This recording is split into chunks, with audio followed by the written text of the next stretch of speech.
You ask Tiger to calculate. This deals with finding the midpoint between 2 points. The midpoint between the 2 points is -20, -37. Let's solve it step by step. Plot the 2 points and calculate the midpoint using the formula. The coordinates of point 1 are, x1 equals -35, y1 equals 20.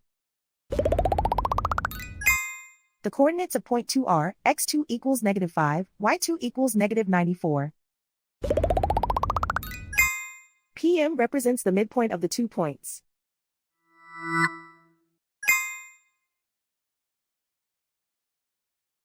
Use the x values in the midpoint formula to find the midpoints x. x1 equals -35.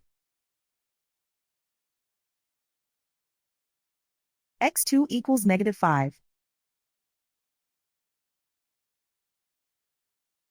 Simplify the arithmetic.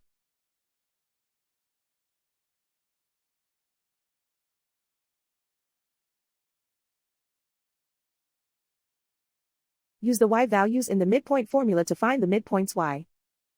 y1 equals 20.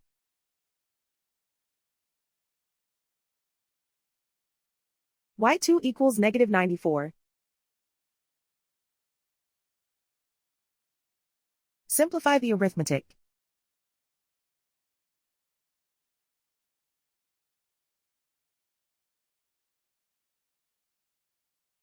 And so, the midpoint is -20, -37.